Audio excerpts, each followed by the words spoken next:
आज सारा सुख दे दिया और यहीं पर बढ़िया काम चला दिया। तो पुण्यात्माओं, गरीबदास साहब जी कहते हैं, पूर्व पश्चिम उत्तर दक्षिण तू फिरदा दाणे दाणे नु, और सर्व कला सतगुरु साहिब की हरियाए हरियाणे नु। मालिक ने पहचान कर धक्के खाते फिरते हो तुम, लगो एक बार भक्ति पर, सारे सुख दे और मोक्ष भी देगा आपको।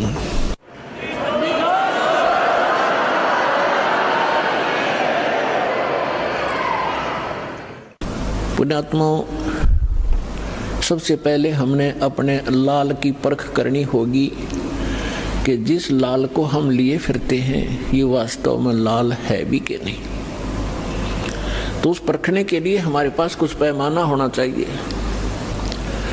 तो पैमाना कौन सा होगा? सदग्रंथ प्लस में उन महापुरुषों के आंखों देखा एफिडेविट कि परमात्मा जिनको मिले। तो आज आपको एक झलक परमात्मा की सुनाएंगे।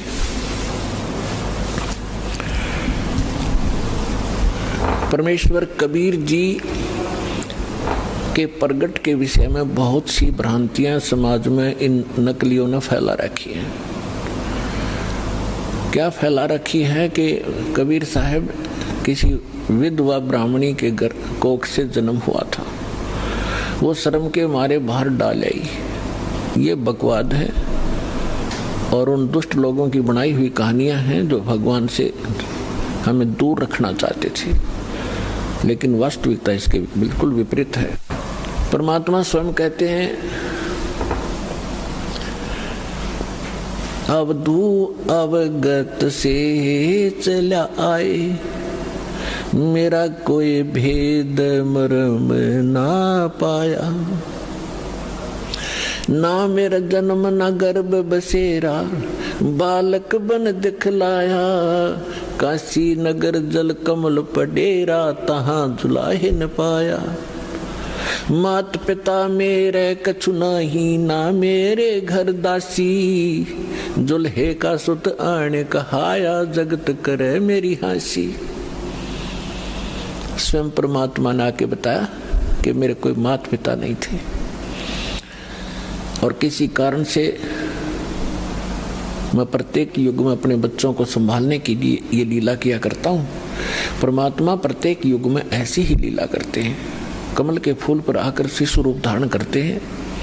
एक सतिथि इनकी ऐसी है यहाँ आने की, और वैसे जब चाहे कभी भी एक साधु रूप में, अन्य रूप में कभी प्रकट होकर के अच्छी आत्माओं को मिलते हैं, उनको ज्ञान देते हैं। तो जब परमात्मा कलयुग में आए सन 1398 संवत 1455 ज्येष्ठ उत्तरते की पूर्णमासी, ज्येष्ठ सुधी पूर्णमासी को ब्रह्म मुहूर्त में, ब्रह्म मुहूर्त होता है सूर्य उदय होने से 1.5 घंटा पूर्व, सतलोक से आए मालिक और एक शिशु रूप धारण करके और नीचे को गति की। उस समय बनारस के अंदर, काशी के अंदर एक रामानंद नाम के बहुत बड़े विद्वान प्रसिद्ध थे। उनके विषय में माना जाता था कि इन्होंने चारों वेदों को,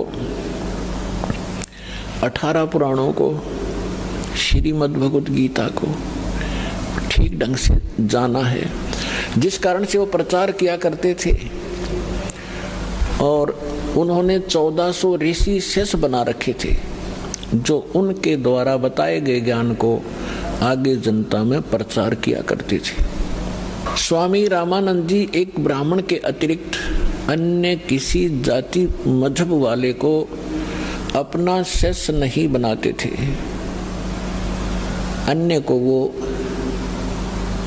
एक हेय समझते थे, अपने से घटिया मानते थे।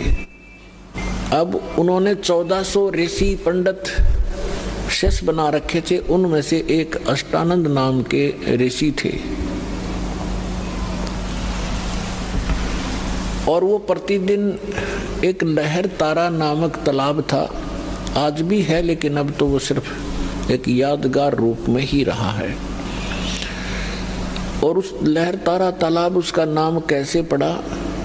गंगा दरिया का जल वर्षा के दिनों में जब फुल स्विम पर चलती है तो गऊ घाटों के ऊपर से वो ओवरफ्लो होकर लहरों के द्वारा उछल उछल कर एक बहुत बड़ी झील में समा जाता था, भर जाता था। उसको लहरतारा नामक तालाब कहने लगे। और उसका फिर सारा वर्ष बहुत सुंदर स्वच्छ जल रहता था, क्योंकि गंगा के जल में एक विशेषता है कि ये खराब नहीं होता, क्योंकि ये जल सतलोक से आया है।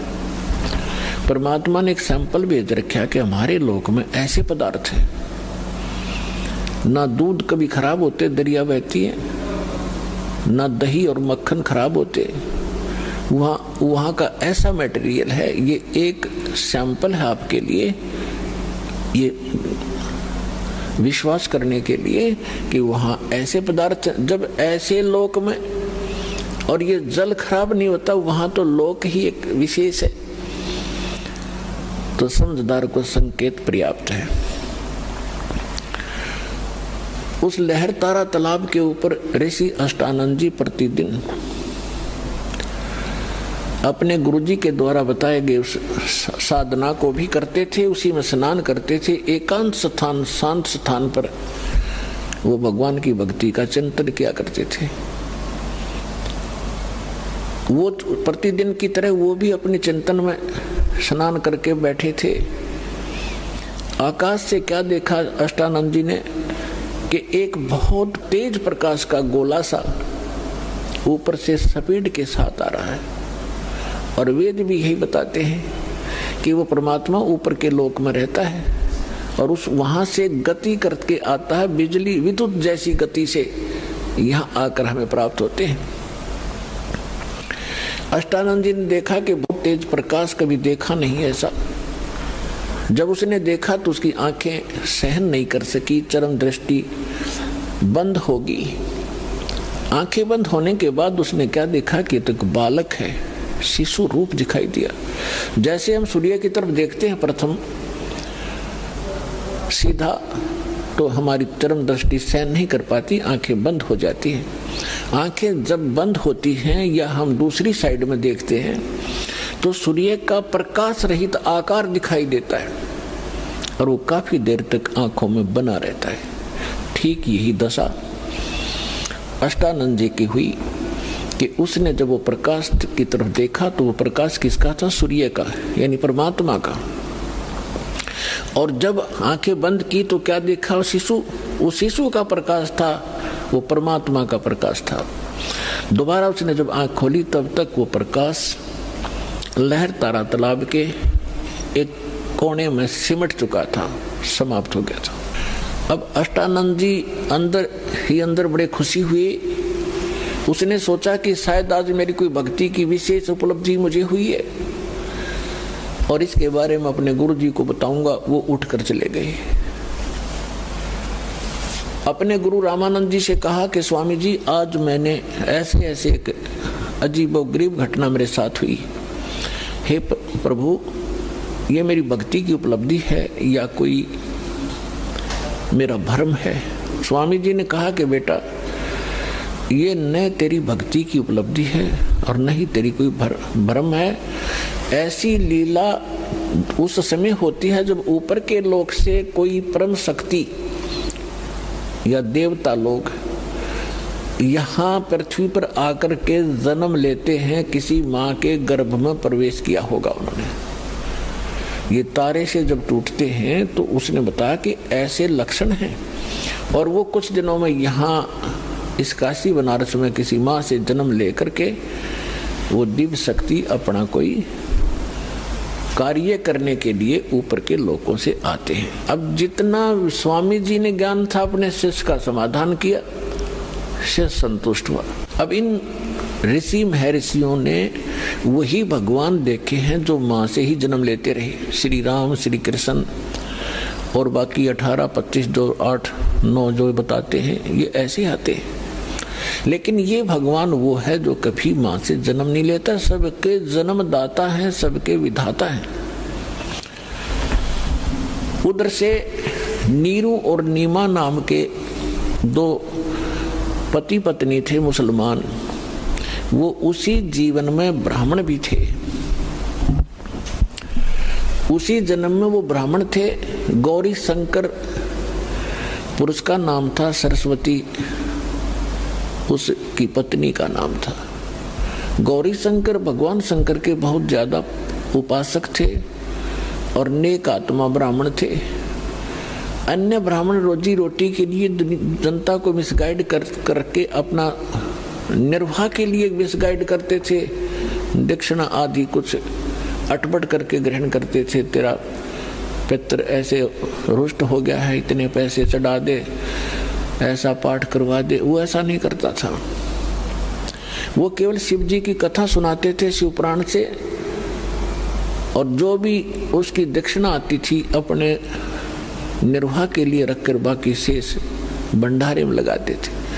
तो उनके अनुयायी बहुत अच्छे तरह परिचित थे कि बिल्कुल निष्पक्ष कथाएं करते हैं, निस्वार्थ कथाएं करते हैं, जिस कारण से उनकी काफी प्रसिद्धि काशी में हो रही थी।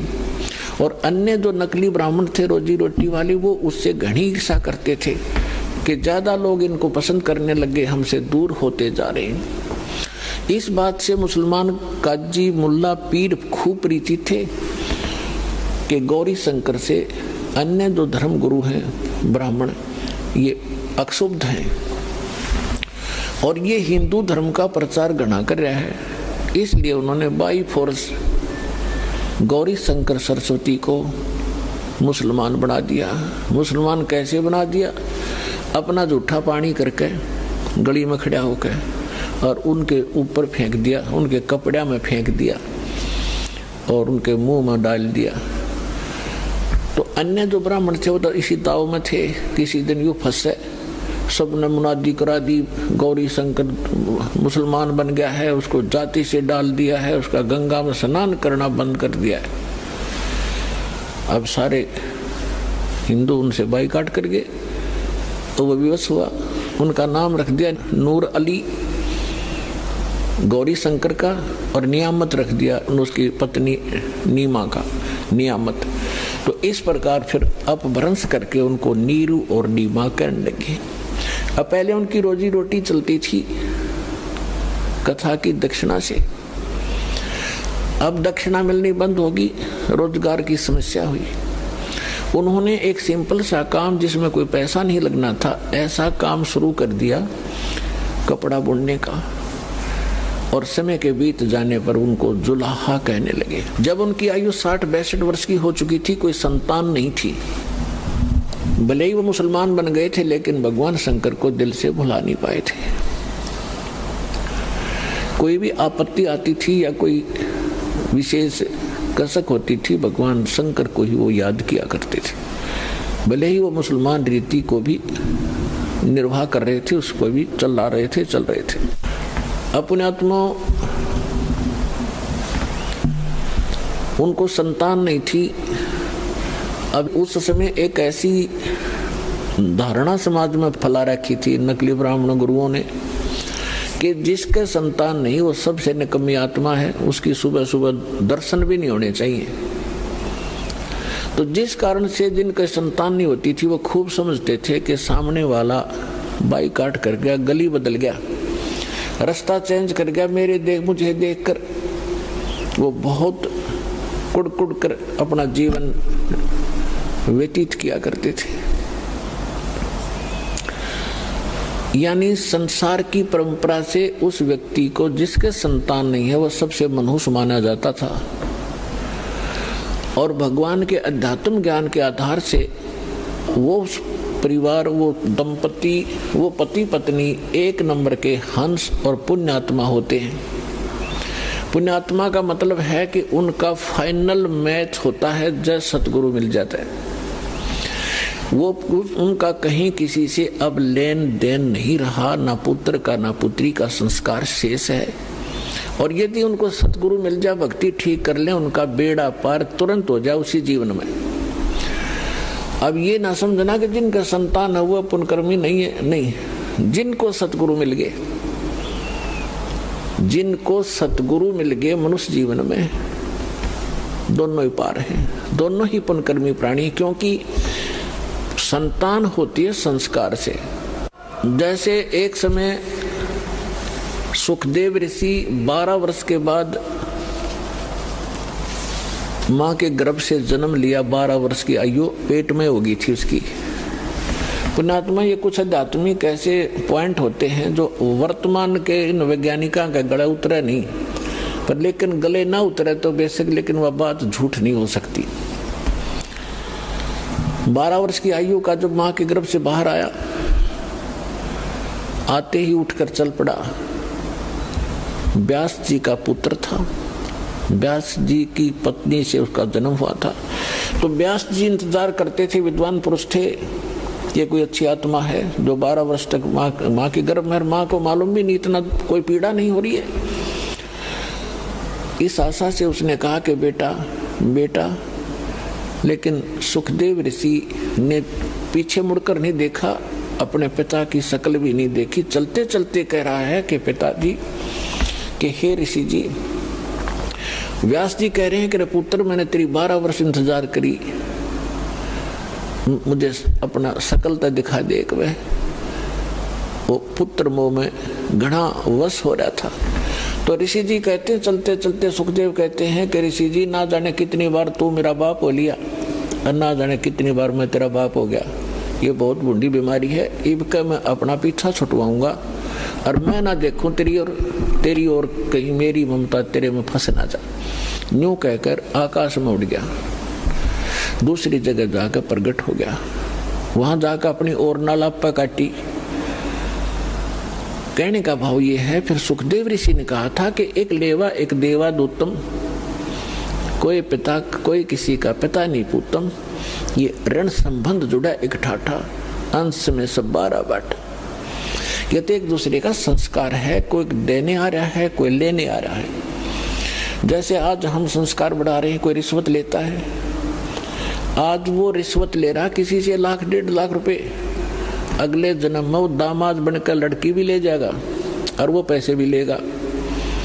बिरान माटी होगी फिर हमारी नो, फिर यह गधा बनकर देना पड़ेगा, किसी की भैंस बनकर देना पड़ेगा, फिर दूध नहीं दे उसके इंजेक्शन लाओगे, दे लट्ठा लठरेंगे। तो अपने इस संस्कार को हम अब खत्म करेंगे। तो इस विष को हम तभी तक खा रहे हैं जब तक हमें ये विष दिखाई नहीं देता, हम पहचानने योग्य नहीं थे। और जब हम पहचानने योग्य हो जाएंगे कि ये विष है, उसके विषय में सुख संवेद में कहा है, जैसे कर का जहर का रंग होरी हो, कहो कौन तिस खावे राम रंग होरी हो। जैसे कण पड़ा हो किस विष का, और ये पता हो ये विष का कण है, कहते कौन छुएगा उसको, खान की तो बहुत दूर बात, हाथ भी ना लावे, किसी और कपड़े तो पकड़ेगा और पता नहीं मिट्टी में दबा का होगा, कहीं और भी ना खा ले। और परमात्मा की भक्ति करने से ही सुख होगा, होरी माने खुशी होगी। तो नीरू निम्मा को भगवान ने, उनके कोई संतान नहीं थी, और इसलिए पुण्यात्मा थी, भगवान आ गया गोदी में। अब भगत का और जगत का सदा से विरोध रहा है, मतभेद रहा वैचारिक, और जिस कारण से इनकी खींचातान बनी रही तो बनी रहो, क्योंकि भगत को ज्ञान हो जाता भक्ति का और जगत को ज्ञान होता अपनी ही परंपराओं का, वो उन्हीं को उत्तम मान रहे होते हैं, इसलिए विरोध करते हैं भक्तों का। ये तब जाकर लंबे पड़े वहां पर, ये पता नहीं कैसे करे हैं, ये मुसलमान रहे ना हिंदू, मतलब इस तरह की वो बातें करते हैं। करने दो, हम अपने इस ज्ञान के आधार से आगे बढ़ते रहेंगे, एक दिन पूरा विश्व स्वीकार करेगा ये ऐसा गजब का मार्ग है, और इसी से सुख है।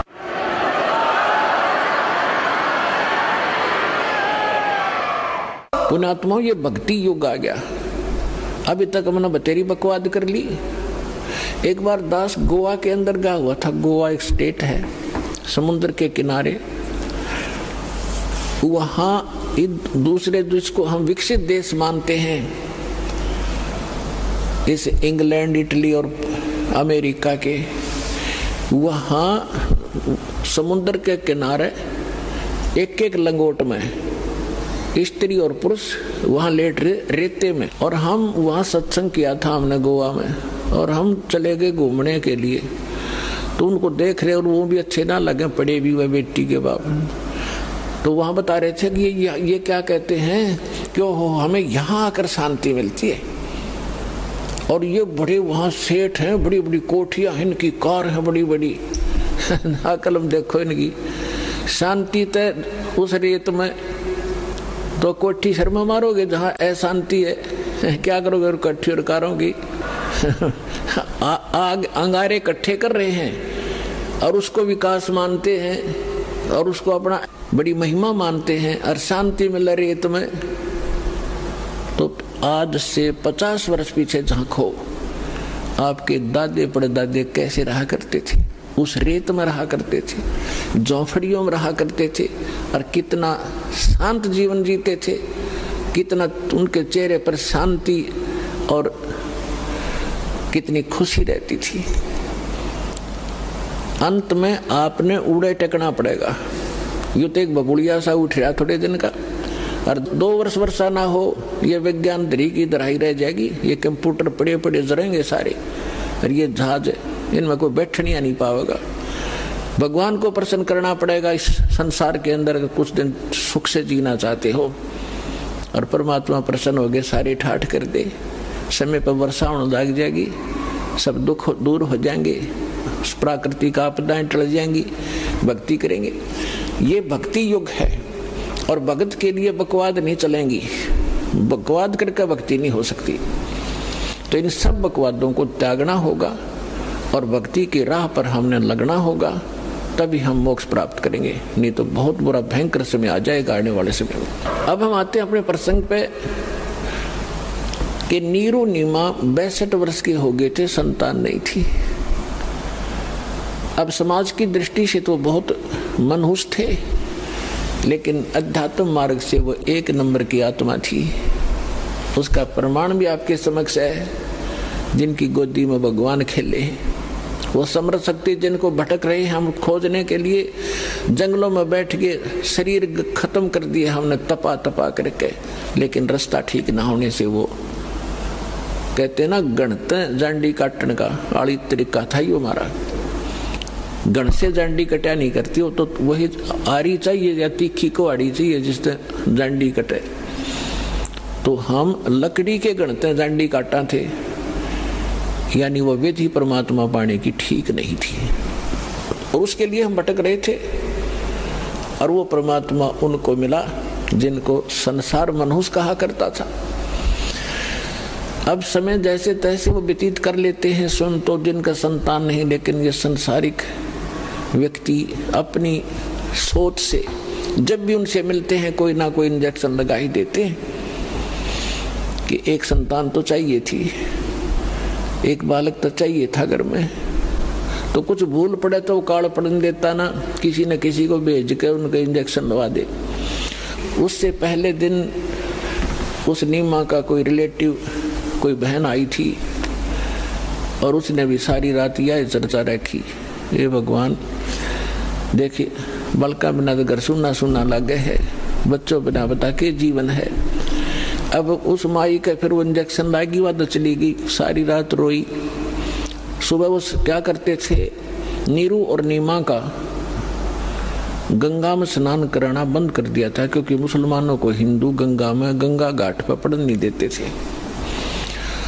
तो वो वहां स्नान ना करके लहर तारा तालाब में उसी गंगा के जल में प्रतिदिन स्नान करने जाया करते थे। उस दिन भी वो जा रहे थे। नीमा रो रही थी क्योंकि इंजेक्शन ताजे ताजे लगे थे, और रो रही बुरी तरह आंसू डाल रही थी कि हे भगवान शंकर, आपके घर में क्या बच्चों की कमी होगी भगवान, अपनी दासी को एक खिलौना दे देते, जग में मेरा भी गुजारा हो जाता, मुंह ऊपर न उठा कर मैं भी चल सकती। यूं कह के बहुत बुरी तरह रो रही थी। नीरू ने कहा, नीमा यदि हमारे भाग्य में होता तो भगवान पहले ही दे देता, आप रो मत। रो रो के आंखें और खराब कर लेगी, बुढ़ापे में कोई हाथ पकड़ने वाला नहीं है, और आंखें तेरी रो रो कर नष्ट हो जाएंगी, तो मेरी बात मान तो रो मत। सब्र करे। तो जैसे तैसे वो अपने बतलाते हुए नहर तारा तालाब पर पहुंच गए। अष्टानंद वहां से जा चुका था। पहले नीमा ने स्नान किया, स्नान करके उस तालाब से बाहर आ गई। फिर नीरू स्नान करने के लिए प्रवेश किया नीरू ने। अब नीमा ने फिर जो वस्त्र बांध कर वो स्नान किया था उसको धोने के लिए पुनः किनारे पर गई। पति नहा रहा था। जून का महीना, गर्मी का मौसम था। तो नीमा ने क्या देखा कि एक कमल के फूल पर कोई वस्तु हिल रही है, पैर हिला रही। परमात्मा बालक शिशु रूप धारण करके और कमल के फूल पर विराजमान हुए और एक पैर को हिला रहे थे, एक पैर को हाथ में पकड़े हुए थे। नीमा ने सोचा, आइडिया सा लगाया कि कहीं सर्प ना हो। फिर ध्यान से देखा कि सर्प नहीं, ये तो बालक है। उसने अपने पति से कहा कि देखना जी, कमल के फूल पर बालक है, इसको उठाना जरा। अब नीरू नहा रहा था। अब उसने सोचा कि अब मेंटल होली, इसका मानसिक संतुलन बिगड़ गया, इन बालकों की चिंता करके